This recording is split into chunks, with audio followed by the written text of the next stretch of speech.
It's a Wednesday in the middle of the summer and the second day of a heat wave, and it's a little more humid on Nantucket. Beautiful morning, sunshine, a little cirrus cloud up there. And let's just fast forward to our path, all right? You can hear the red-winged blackbirds down. This is, I found out, Lily Pond Park.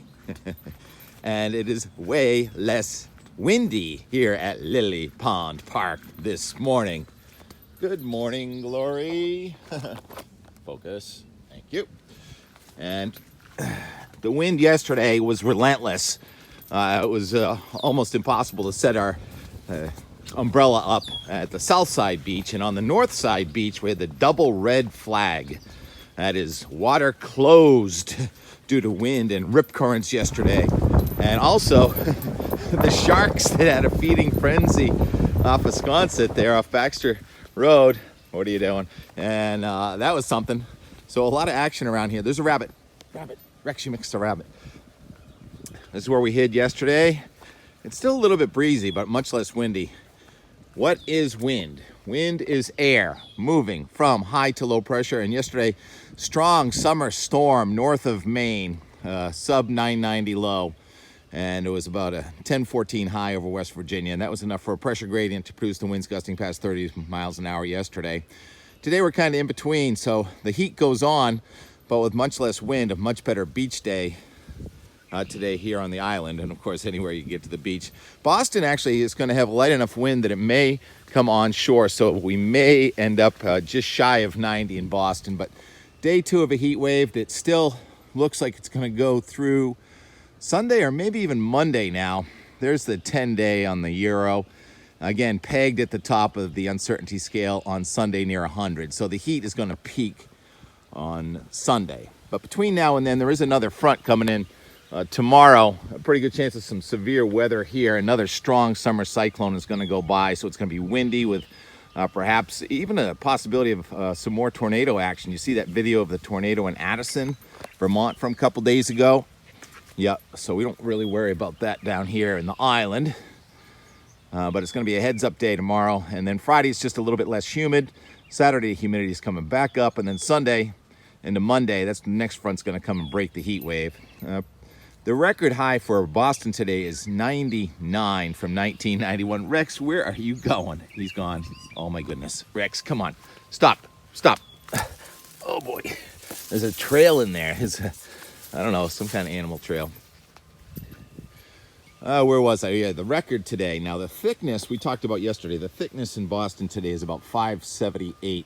And there's an old rule of thumb. Thank you, Weir, for passing that on. You can add 20 to that number and come up with something like 98 for a high if we kept an offshore wind today. But I think it's going to come onshore, so Boston probably not record warm. But inland, there could be some 95-plus degree readings. And then again, possibly on Sunday. So we may set a record here, unlike what's going on middle of the nation. We're day after record. You can see the heat advisory just is so expansive in the south is now extended up the Champlain Valley. So all the way to the Canadian border. It's a hot one today. As for yesterday, the Verando House is still standing. Was it too windy? We talked to a nice man from security over there, Mike. And then, speaking of wind, somebody was playing on it yesterday. What is that unidentified foiling object? Yep, it's a UFO manufactured in Rhode Island. And thank you, James Blake, for talking to us about that. Okay, talk to you later. What's your name? Mike. Tim. Nice to meet you. Nice to meet you, Mike. Yeah. Were you here the morning it flamed? I was not. Yeah. Looks like they're almost ready to tear it down. That massive caterpillar. It's a windy day though up top there. It's probably gusting about 35 or 40, so maybe that's slowing it down today. But Mike says it's always windy here, which it is. That is dirty water right there. I walked in it by accident. T-Rex was a mess. Every time you come to the beach, you see somebody with a new, more fancy toy. I've been doing this for 4 years. What's your name? James Blake. James, nice to meet you. Nice to meet you. And what's this called? It's called a UFO. UFO? Made by Fulcrum Speedworks in Rhode Island. Say it again? It's made by Fulcrum Speedworks in Rhode Island. So it looks like a mini catamaran foil. Correct. It's a hydrofoil. It flies 4 feet off the water and can go speeds of around 20 miles an hour, no problem. And if you know how to sail, you can actually sail this boat for the first time, the very first day. It's not that hard to sail because you can set the height of the boat and you can fly 1 foot off the water, or you can fly 4 feet off the water. It's your choice.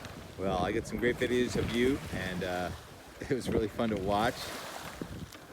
Where'd you get this again? Bristol, Rhode Island. I think they moved to Providence now. Bristol, Rhode Island. It's Providence. It's their new And headquarters. say your name again and the name of the rig.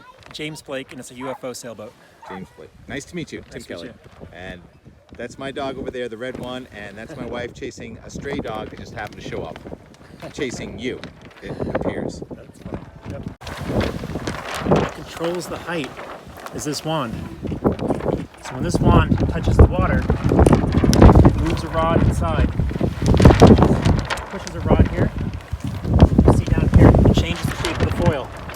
So if you are flying too low, the wand hits the water and raises the boat. If you fly too high, the wand comes out of the water and the boat comes back down again. So the really cool thing about this particular boat is you can fly a foot off the water, 2 feet off the water, 3 feet off the water, 4 feet. The higher you fly, the faster you go because the hull's not touching anymore. And the other thing that's counterintuitive, when you're flying a hydrofoil, you're leaning into the wind as opposed to away from the wind.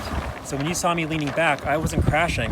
I'm actually gaining speed because the sail leans back and it counteracts the moments of the foils, but it also provides lift and helps lift the boat.